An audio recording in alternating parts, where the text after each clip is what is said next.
Hello, and welcome to the Beyond Technology podcast. I'm Jim Keane, Principal Technical Consultant for Learning Analytics at JISC, and I'm delighted to be joined today by Liam Snaith, Mental Health Advisor at Newcastle University. We're going to be chatting about student wellbeing and analytics at Newcastle University.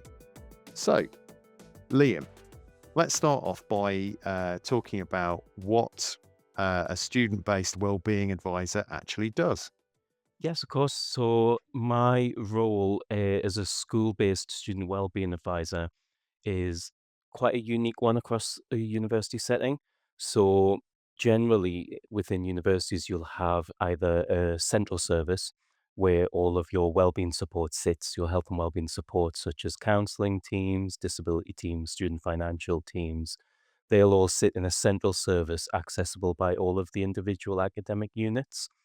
Or they may have some kind of devolved service where each academic unit will have their own version of that as well. Within Newcastle University, we do have a central service. However, we've gone for something we call as a hub and spoke model. So we have our central hub. However, in each of our academic units, we have a school-based student wellbeing advisor as well. And we're there essentially to be that easily accessible person within the school for the students and really link up the academic support and also the well-being support for the students and for our colleagues within the schools too. It's quite a unique role. So essentially, we're there to give advice, guidance, and signposting for students. However, the reality of the role is way more nuanced than that. Um, we do a lot of work with our academic and professional service colleagues within the schools to really build the well-being support within the school. I like to think of us as sort of well-being ambassadors or well-being diplomats working within the academic units and really linking up that support. But what we found as well is that's also really helped our central service gain a deeper understanding of those individual academic units, those academic schools. So I work currently in the School of Psychology as the student wellbeing advisor. And the School of Psychology can work very, very different to, say, the School of Computing, where we'll have a different kind of cohort, but also a lot of the structure and the mechanisms within each individual school can be very, very different. Mm. So our role can vary massively depending on where we are based as well. So, on a sort of standard day, so presumably, you change your activities as you go through the year as to what you're doing and things like that. So, when you're sort of like into normal term time, as well as you sort of awareness raising activities, when you're working to support an individual student, what does that look like? Is that staff and students coming to you? Is that you looking at data that you have and contacting students? What's that like? So generally, we work on the premise that students come to us. We do have occasions where a member of staff will be in touch with a student and they know that actually maybe they're struggling a little bit and they may seek advice from us um, on an ad hoc basis around specific student difficulties. Or with that student's consent, they may refer them directly to us and then we'll get in touch with them too. What we've tried to do over the last couple of years is try to reduce some of those barriers for students reaching out for support. So all of us now have our own booking pages where students can just go on, pick a time that suits them, whether it's online, whether it's face to face, and book some time in with us as well. And that we found that's working really well. It's reducing some of the hesitancy for students to reach out for support because they can just book in and rock up and discuss about some of the things that they're having issues with, rather than having to think about how do I put this into an email, which might seem a little bit more impersonal as well. Yeah, the personal touch and people realizing that there's somebody that they can get to know and they can talk to. can be really, really strong in building the rapport with the students and helping them Mm. feel comfortable in talking to you. Yeah, absolutely. I mean, we get involved in a lot of induction activities so that when students first come to Newcastle and when they come back for each stage of their degree, they will see us. You know, they'll see us as a person that they can go to. And what we're finding is it makes a lot of difference rather than filling out a form or sending an email that feels like it's going into the ether. They being able to say, "Well, go speak to Liam," it gives that real, as you said, personal touch. And students sometimes we're finding are more likely to then raise some concerns that they might be having as well. And especially those concerns where maybe a student feels that, "Oh, this is maybe a little bit embarrassing," or even just, "I'm not even sure how I'm feeling. I just know I'm feeling a little bit off," and actually having that person to go and speak to can be really helpful to then navigate what's going on and what can we do next to really help. And if I don't talk about data, certainly my boss will hit me around the side of the head. So, when you're meeting with students, do you ever look at their engagement and their interaction with them? Not directly with them in my appointments. However, if I do get a student that has booked in, I'll have a little look to see where that's all sitting. And it can be really helpful to perhaps prompt some conversation as well. If a student comes to me and says, I'm really struggling with anxiety, I'm not able to get into sessions, etc., then that's quite straightforward. But if a student says to me, actually, everything's going really, really well, I've just got this issue over here, it could perhaps spark some conversation of, well, I see that you're not able to attend a lot of your in-person sessions. Is there anything that's really challenging you to be able to come into those sessions? Is there something going on that you need to speak about? And just giving them the chance to really explore some issues that maybe they hadn't come for, but is actually an impact on them as well. So essentially like a conversation starter for some of the students. Yeah, and so when you're preparing for your meeting with the student, is there anything that's particularly the most important thing, or is it just generally having the access to the information and being able to see things alongside each other that you find useful? I think having the access to it, I think for me, it's more about the engagement data. Are they engaging? Are they attending in-person sessions? Are they logging in online? What is that looking like for that person? And I think the majority of our use for learning analytics is that trying to paint that bit of a picture for a student with where they sitting in terms of their engagement. I think there are certain times of the year where students may not have as many in-person sessions, so being able to get a snapshot of what a person is doing, what a student is doing outside of university. Are they engaging in the VLE? Are they doing something to really help their circumstances? Are they doing some revision? Are they really engaging in their studies in some way as well, especially when they're not here on campus as well? I think that can be quite important. Yeah, I mean, that's a bit of the changing nature of study, isn't it? It's not always you being sat in a room and talked, and there are peaks and troughs where that activity occurs, and there's times where uh, you know, you potentially you could lose sight of what's going on with your students because they're not physically in front of you, Mm. and being able to have the reassurance that you can tell what they're doing and see what they're doing compared to their peers, I think is really important. Because there will be periods. I mean, it's like we always laugh when we look at the activity graphs, and it's like we don't worry when they drop off over Christmas because you know what? It's Christmas and it does the same thing for everybody. And the same time with other vacation periods. But when you can see somebody's engagement, which has become different to their peers who you're expecting to be doing the same things at the same time. I think that that's quite useful, something I used to use when I was working in a university as well. Um, so currently, you go on and you use the JISC Learning Analytics system to find this information. What did you have to do before?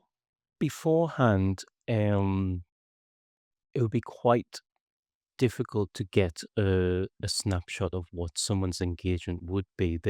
We have ways in which we could find some of that information. So, for example, if I'm in an academic school, I can contact the school office. I can ask them to look at attendance information. They would have information about our VLE and engagement through that. Or I could submit a request for an IT check for someone, particularly if I become aware of a student who there's maybe some concern about as well.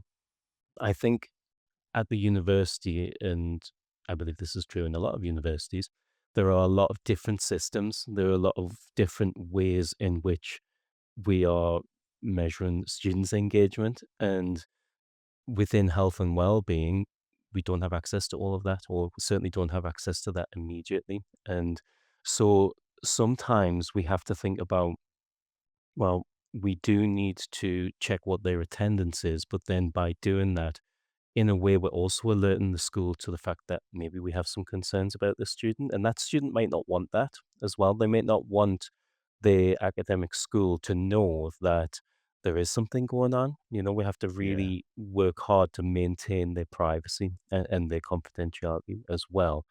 But also, if there's a bit of a question mark about that student's safety, we also have to act and we also have to do what we can to gather that data that we need to make those decisions. Yeah, and I suppose any barriers that you have in place where you have to request the data, you have to wait, that can actually impact on student safety. If you've got, particularly if there are concerns about a student, all of those added weights and added breakpoints can be a real challenge. So having it integrated and easily available to those staff who should have that information and insight, Mhm. I presume that's something that is that's really helpful. It really has, and it's something that we've been able to then build into our own ways of working, our own sort of procedures around how we gather that information. And a lot of it is it's informing our decision making. So if an academic pops into my office within the school and says, "I'm a little bit concerned. This person hasn't turned up for personal tutor sessions. They haven't submitted anything. We haven't heard back from them." Then within a couple of minutes, I could see what's happening. It might be a case of, okay, well, actually, that person hasn't been attended. However, I've seen they're on the VLE every single day and they're on a multiple different things. It looks like they're engaging in some way that might really impact what I do next with that information, as opposed to if there's zero engagement whatsoever, that could really change what that next step might look like. And do you ever have the need to sort of share that data with colleagues, so your academic staff or other staff within wellbeing? Certainly within well-being, there'll be times where we may share that. It would be a little bit more rare that we would share the other way in terms of with the academic colleagues. Mm. We do have some mechanisms in place where we have something called support study, where we may have regular meetings with both the student and an academic member of staff. It's a very formal process to be able to support the student. There may be times where actually a part of the plan for that student, an action plan for that student is we're looking at increasing that engagement, increasing that on-campus engagement. And if we maybe see that that hasn't been happening, then that could be a good time to maybe go back to, say, their personal tutor and say, you know, we feel that there might still be an issue here. Is there something you can do to support them? So whilst it's a bit more rare that it would go back to the school, it certainly has having that option there is certainly very helpful as well. Yeah. Okay, so we talked about looking at the sort of summary engagement of the student and seeing the changes over time that you can see in the student profile as well. Do you make use of any of the sort of individual metrics? So I'm thinking particularly about the day since they were last active or anything like that. Do you make any use of those? I think that's potentially one of the first things we would look at. So particularly if there's a question mark over where a student is and are they safe, if I can see that the days since since they were last active is 0, that straight away tells me, okay, well, they're around, they're engaging in some way. Um, and then breaking down into, say, the module specific data can be sometimes helpful with, if I know that there are specific modules where, for example, being within an academic school, you learn a lot about what the structure of some of the courses is. And I know there are very specific modules that have a lot of elements that students might be a bit more uncomfortable with, such as group work, presentations, things like that. So that can be a really good indicator of where a student might be at with specific modules. So if they aren't attending a module where I know there's a lot of group work going on, I know that actually we might need to do a bit of an intervention there for a student. We might need to actually say, okay, are there any barriers to you working with the rest of your group? Is there something that's gone wrong there? Yeah.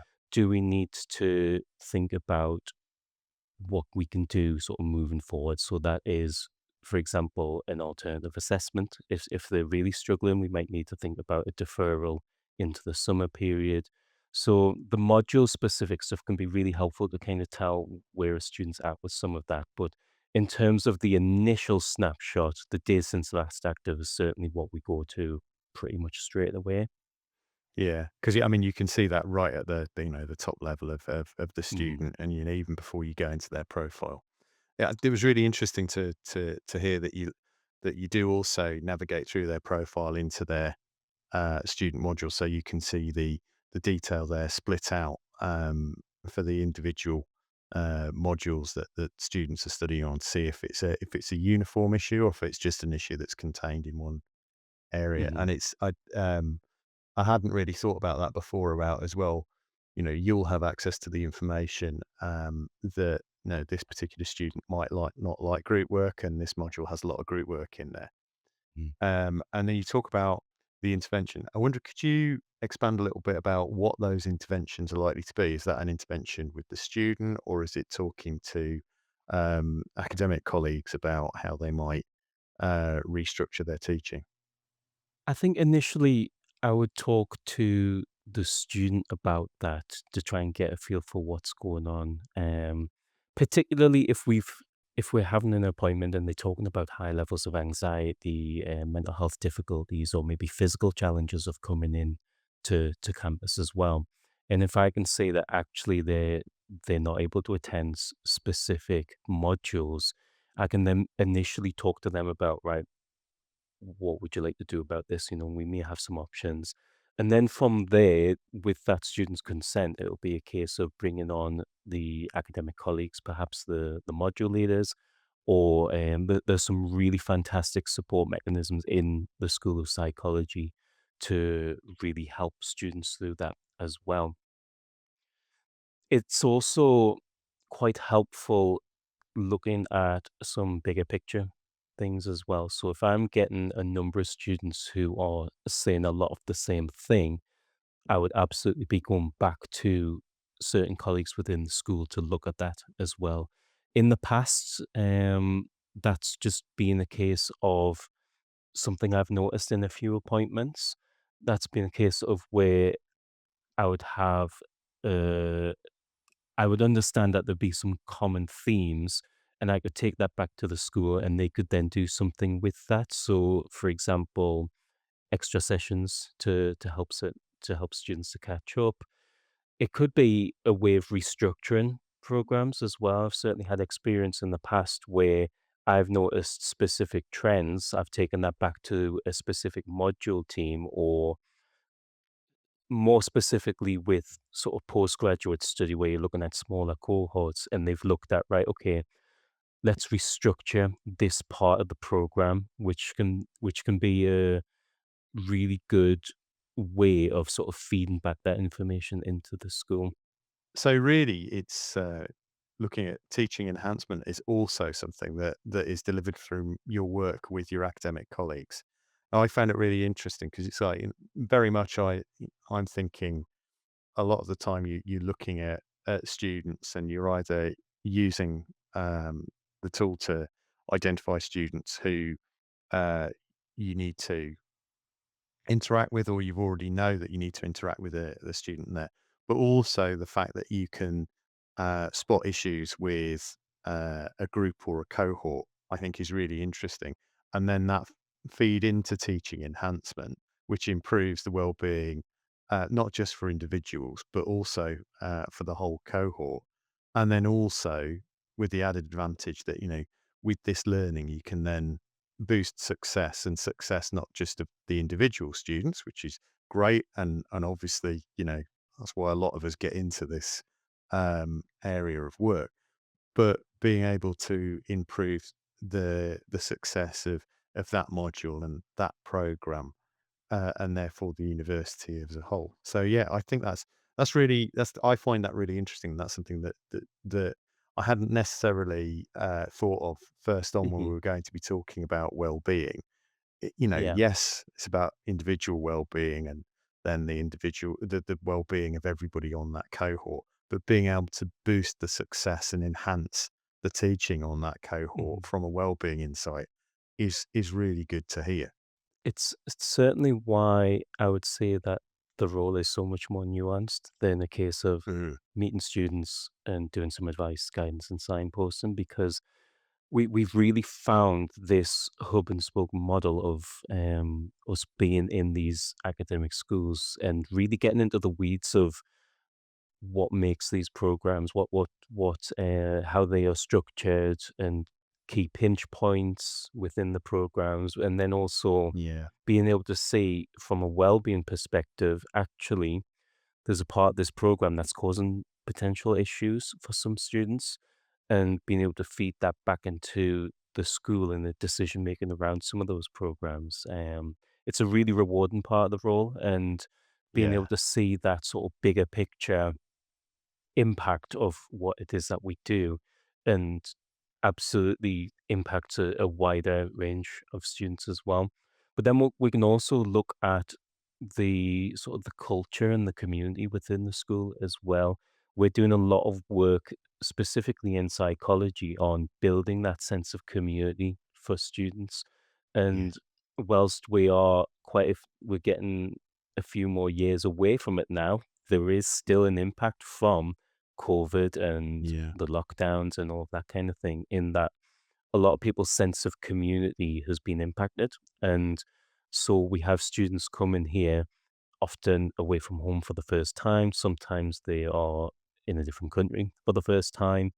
And we're doing a lot of work to build that sense of community and doing it from a health and well-being perspective, but with partnership with our schools as well.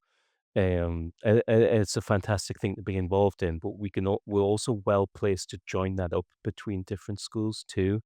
So I work across the Faculty of Medical Sciences, and we often do a lot of collaborative events to really build that sense of community, and also putting on events that just students enjoy and students enjoy being part of, and raising that awareness of what it is that we do as well with students. yeah. And are you able to measure the impact of the events? I know I'm asking a really challenging question here because when I started at JISC just over 4 years ago now, I started to look at one of the things that we might like to know is how how much belonging does a student feel about can we assess how much a student belongs to an institution? What are the sort of proxy identifiers for that piece of information? So I'd be really keen to know if there's anything that you're doing at the moment Mhm. that kind of gives you that. It is really challenging to measure that, because I think there's certainly sometimes a direct impact for doing an event like that, Yeah. where students engage, students come up, they maybe share. I might book some students in for appointments as well, based on some conversations we have. I also think there's a very indirect impact of those things. It's the students who walk past, they see us there, and then later on they think, "Hmm, I maybe should get in touch about X, Y, or Z." It's that and what we find is that generally happens a lot more when we are very visible and we put on those events. We see an increase in email traffic, an increase in appointments. It's those students that we really want to try and reach. In terms of measuring that, it is very difficult. I know students get a lot of surveys, trying to engage with students in getting that feedback is a real challenging area. And I Mm, do think that some students perhaps get survey fatigue as well because they're yeah. surveyed about every inch of their university experience as well. So it is a real challenge. I don't have any answers around that. All I know is that we do see some direct and indirect impact of when we are putting those events on, and it's an ongoing difficulty because every year we'll get a new set of students with perhaps a new set of challenges as well. Yeah. We every year we might have a full new cohort of students from overseas, and they're bringing in a lot of different perspectives on the culture of the school. They generally enjoy coming to Newcastle, I would say, and they often talk about falling in love with this area and the city. And what we then have to do is learn from them about what do they want to see as well, and that's the real challenge is trying to find out what they want to see as well. So there are mechanisms in place. We have student staff committees. We have a lot of opportunities for students to give feedback, but it is challenging as well. Yeah, the survey fatigue, I think, is something that everybody who who might be listening to this, who does survey students, is like nodding along with and go, yeah, yeah. Sometimes we just need to give them a bit of space before constantly asking them what they think, and maybe they think, just leave me alone. I don't think it's necessarily always straightforward, and I think having that having an integrated view across the organisation about who's saying what when Mhm. is quite useful. I think that's another benefit to our model of working is that there's currently 18 of us student wellbeing advisors in all but one school across the university. And if I see something in my little corner of the university that someone else sees in their little corner of the university, there's a lot of opportunities to get a bit of a bigger picture of where students are at, but also a lot of opportunities to then do something about it as well, and doing things sort of that there's a common phrase used about how we end up in our little silos within a Yeah. university, and and that's true even within student health and well-being as well. You know, we have our different teams who work in different areas of health and well-being. But what we've been able to do in recent years is do a lot more work on sort of breaking out of those silos, whether that's with the different teams in health and well-being, whether that's with our academic and professional services colleagues within the school or across school, across faculty, doing some more bigger picture work has been really, really valuable, I find. Yeah, and I suppose that's where having a common system where the people who need access have got access to the engagement platform, being able to get into Just Go and just go, oh, Mhm. have you reviewed it on this? Oh, this is what I do, and people being able to replicate that in their areas of the university, I suppose, is useful. Yeah, absolutely. And it was helpful to be involved in the some of the development of learning analytics at Newcastle. I was part of the steering group last year, and initially, a lot of it felt a bit more set up for personal tutors. You have your list of students, you Yeah, can track where they're at. Whereas in well-being, we essentially need to be able to access every student as well, and being able to filter through that in a very clean way has been uh, it's been really valuable as well. And what we're seeing now, because we can do that, we can then if I need to cover in a different school, let's say I need to cover over in computing or law or within arts and cultures, I can do that. I can pull up a student, I can see where they're at, just as if it was in my own school as well. So that's been really valuable. And then we can then build that into some of our processes, some of our policies as well, which we've started to do recently too with for example, we do a lot of work with under 18 students as well, students Yeah. who are under 18 at the point of registration. We can then have a bit more of a systematic way that we look after those students and that we check in and we check where their engagement is at as well on an ongoing basis too. Yeah, I think it's one of those things that we really appreciate as well is being close to our customers and understanding what they're trying to do. So it isn't just here's a box of bits, get on with it. We really like to understand how people want to use this and allow that to shape the future of the program. One of the things that we really understood from working with Newcastle and our other customers was that we needed to be able to give absolute guarantees that you could control access to information and insight within the platform in a very granular way. So somebody in your role who it's appropriate for you to have that wider scope to be able to see details and sensitive information for lots of students, you can do that. But then for those other staff members who maybe only need access and need access to different information about a set cohort of students, that we could also deliver that and also deliver it without the end user having to click this, do that, do the other. Being able to make it really quick was what Mhm. we were aiming for. Do you think we've got there? It seems to be working quite well. I couldn't say what it looks like from a personal tutor perspective, but I know from a well-being perspective, it's been a lot easier to then access the key data that we need. I know there's some work ongoing to incorporate some more things with that we can see, such as library data. And then in health and wellbeing at Newcastle, we have our own system where we'll have a student support plan with reasonable adjustments. I know that there's some work going on to be able to put those onto the learning analytics system, so the relevant people, only the people who need to know that information can access that information as well Yeah. in a really easy way. Because currently it's across many different systems and many different formats. But I think for me, that being able to just access everything I need in one place is so, so important as well. Yeah, and that's something that we're always keen to explain to our internal colleagues as well, because not all of our colleagues, like our development team, don't always necessarily come from a an education background, and being able to provide that insight to them and that subject matter expertise about no, the whole benefit here is that I'm not having to hunt from system to system to system. I can see it here, but also having controls within the system, so it's not just on display to anybody who has access.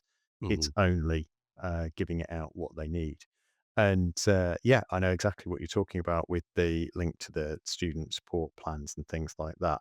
And that's something that we delivered in the platform, but it's one of those things that the challenges that we always experience with universities is like, well, we can give you the facility to do it, but it's not just turning on a tap. You've also got to make sure that the data can be supplied to the platform as well. mhm, So we really pleased that we were able to do a quick bit of work at the start of this year, being able to pull in these enhancements into the biography for individual students. So now you can display this custom information or these customizable links to other situations because, as I understand it, the support plans that you have for individual students, they're stored and viewable, and you've got access control on those, so appropriate staff members can see them. mhm, And we've been able to integrate that so that you can jump straight from um, the student biography in Learning Analytics and get and display that straightforwardly in the destination mhm. platform. So it'll be really good to see that come in. Um, we're doing all sorts of developments and we're developing the platform all the time. Is there anything that you're particularly looking forward to coming in terms of the enhancements? I think the getting more information around for example, the library engagement. I Mm, think particularly when we have times of the year where students aren't on campus, they're revising for exams. We have two major assessment periods during the year. Being able to see that they're engaged in some way, essentially for me, I'm just looking at, are they engaging? Where are they engaging? Um, it would also be very helpful to have an understanding of personal tutor engagement as well. We do have, again, a completely different system that our personal tutors use for monitoring their tutees and monitoring kind of the engagement. And within we have as I mentioned before, a support study framework. A part of that can be more regular meetings with a personal tutor. So if I know that I'm meeting a student and I think actually they need support study meetings with their tutor, I can say that's one, that's actually happened. And two, if a student then disengages from that, we can look at, okay, do we need a bit more robust support for this student as well? So I think for me, those different sort of integrations within our current systems are to get that snapshot of where students are at are so valuable. They really are. And right now it's been helpful having their attendance, the VLA engagement, and as we mentioned around student support plans and so on.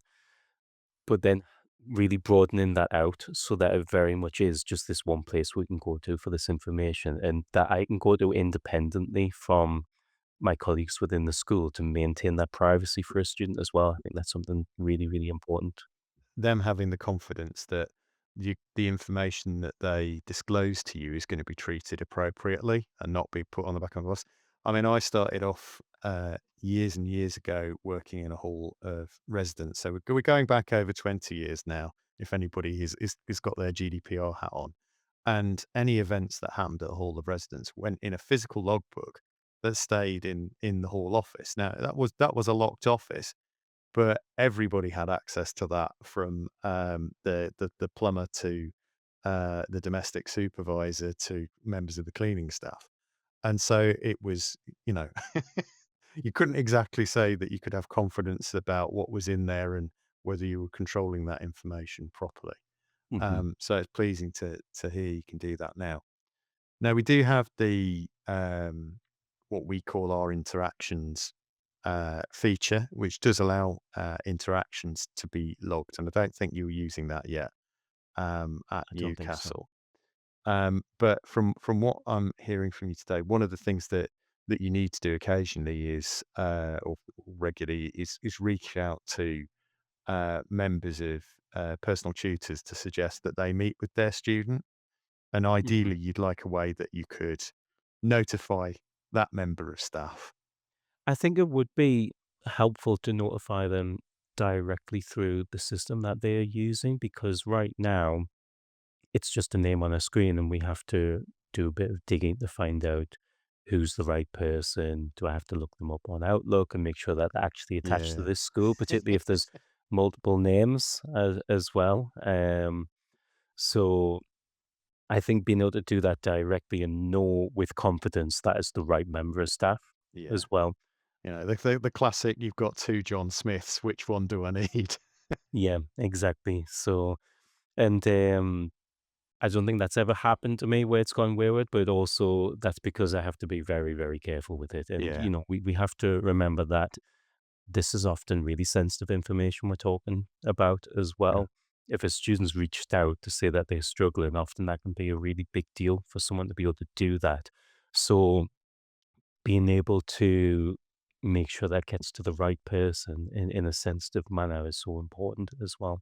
So if a personal tutor is using the learning analytics system as they should be and that information is all correct, then being able to just notify them that actually, yep, we have met and this person could do with a little bit more support. Yeah. I think it's really, good to hear that because something that we're in active development with, at the moment is our notifications feature. Obviously, part of that is being able to push a notification to the students based on their engagement um, or attendance, but also being able to have that internal notification where you can say to a colleague, I need you to have a look at this, and then be able to review that they've actually done it as well. Yeah. Because whether we like it or not, our organisations do have some single points of dependency, Mhm. and you don't necessarily know whether that tutor has the capacity or is whether they're actually in the university at that time to respond to it. Yeah. And I suppose that can also be a challenge as well. And so being able to see that straightforward in front of you, yeah. So I think all I have to say for there is really watch this space, and Mhm. we'll keep talking, and you'll be able to see where we are later on this year. I can see a lot of benefit for that with regards to student support plans and adjustments that need to be made for students. So, particularly if we have students who need either a higher level of adjustment or there's a significant health concern to be aware of, notifying the right people. So, for example, somebody who is going to be teaching a cohort, if they know that there's somebody who is perhaps prone to seizures, that person needs to be aware of that and aware of what to do with that. So, our current way of doing that, perhaps I can see a lot of benefit from using something like learning analytics in a way to notify the correct people that actually this is something that you really need to be aware of going Yeah. into a session with a student.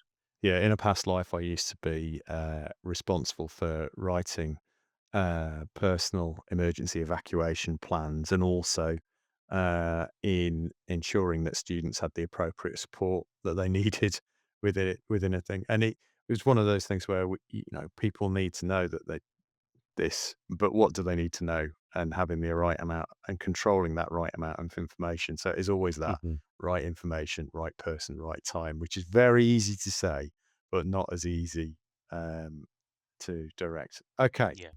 so if I had my magic wand and there was something additional I could add to the system, which would absolutely change and your life, make it much easier and much better in terms of supporting student well-being, what would it be? I think we've covered quite a lot of it, but I think just that everything in one place Yeah. rather than all of these different systems that we're trying to navigate, just having everything in one place would be so, so helpful. So really, we're talking about the ability to have that 360 view of what's going on about the student. So all of their engagement, being able to see that in some way or form, and also everything that's being done for them on their behalf, Yeah. arrangements and things that are upcoming. Yeah, absolutely. Things like, as we said, like library engagement, panopto recap engagement, personal tutor engagement. For me, it's all about the engagement and as we mentioned before, knowing that other people involved are sort of picking up their end too, such as personal tutors, Yeah. and also things like students putting in extensions. If a student has put in a PEC, Yeah, so for the uninitiated, so PECs are personal extenuating circumstances. That's right, isn't it? So yeah, that's that's right. where there's something going on with the student in their personal life that they need to look about it. And I remember again sitting on a committee where some of these things came in, where the student was making a big ask, because there's some things that you can just say yes to, but there's other things like yeah, I haven't submitted any work, but I'd still like a first this year, that you have to maybe Mhm. be a bit more mean on. But it can be anything from like, in my experience, I'm a bit upset because I didn't get picked for the university football team, right up to, serious ongoing mental health or other well-being issues or illness. Mhm. Well, thank you for your time talking to me here today, Liam. It's great to hear how you're finding the Just Learning Analytics platform really useful in supporting student well-being, and to hear where we could be going in future and how it could be more helpful. So I look forward to catching up with you again.